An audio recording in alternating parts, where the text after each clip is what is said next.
ዕለቱን ዋና ዋና ዜናዎችን ማስደመጥ ጀምረናል። እስከ መጨረሻው አብራችሁን ቆዩም። እግዚአብሔር ያክብርልኝ እንዳትጨነቁ አሁን ደህና ነኝ። ቬሮንካ ዳነ። ተወዳጇ ድምጻዊት ቬሮንካ ዳነ በቅርቡ በገጠማት ከባድ የጨጓራ ህመም ምክንያት በሆስፒታል ተኝታ ከታከመች በኋላ ጤናዋ ተሻሽሎ ወደ ቤቷ መመለሷን አስታውቃለች።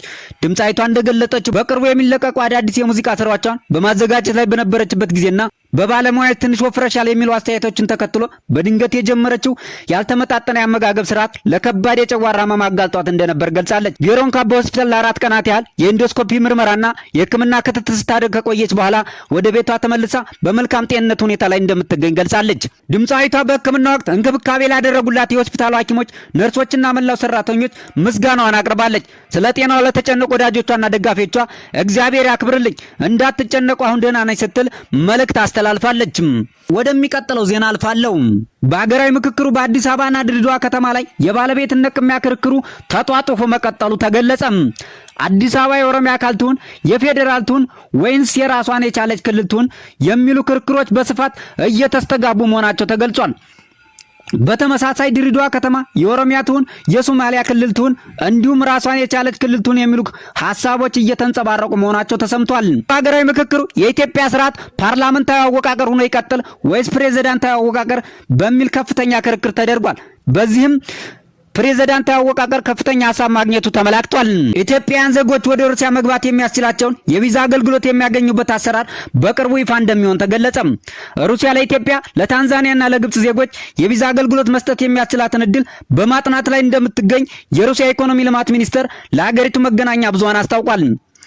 ሚኒስተሩ አክሎም የቪዛ ማመልከቻ እድልን ለኢትዮጵያ፣ ለታንዛኒያና ለግብጽ ለማስፋፋት እንዲሁም ለበርካታ ጊዜ መግባት የሚያስችላቸውን የቪዛ አማራጭ ለማቅረብ ትኩረት ሰጥቶ እየሰራ መሆኑን አስታውቋል። የዓለም አብያተ ክርስቲያናት ካውንስል በጊዮን አባይ ገዳም መነኮሳት ላይ የተፈጸመውን ጥቃት አወገዘ።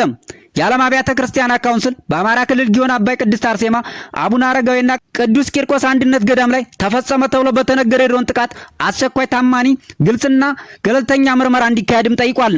ካውንስሉ በወጣው መግለጫ ጥቃቱን በማውገዝ የድርጊቱ ፈጻሚ አካላት በሕግ ፊት እንዲቀርቡም ጠይቋል።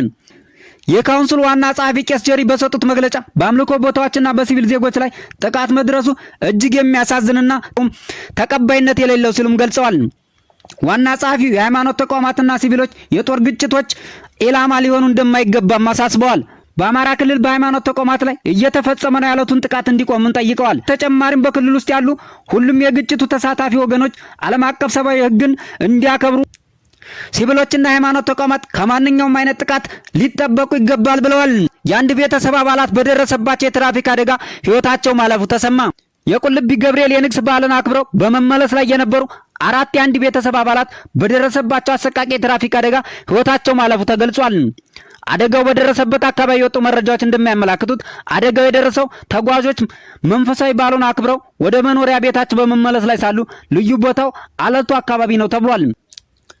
ለሟች ቤተሰቦችና ለወዳጅ ዘመዶቻቸው እንዲሁም ለመላው ሕዝብ መጽናናትን እንመኛለን። ሳውዲ አረቢያ 5 ተጨማሪ ኢትዮጵያውያን በሞት መቅጣቷን አስታወቀች። የሳውዲ አረቢያ ሀገር ውስጥ ጉዳይ ሚኒስቴር 5 ተጨማሪ ኢትዮጵያውያንን በሞት መቅጣቱን ገልጿል። ወደ ሳውዲ አረቢያ አደንዛዥ ዕፅ በድብቅ ሲያስገቡ ተይዘዋል የተባሉ ኢትዮጵያውያን በሞት የተቀጡት ሰኞ ሐምሌ 22 2018 ዓ.ም በአሲር ግዛት መሆኑን የሀገሪቱ የውስጥ ጉዳይ ሚኒስቴር ገልጿል። ከቅርብ ጊዜ ወዲህ በሳውዲ አረቢያ መንግስት የሞት ቅጣት የተፈጸመባቸው ኢትዮጵያውያን ቁጥር 17 መድረሱም ተገልጿል።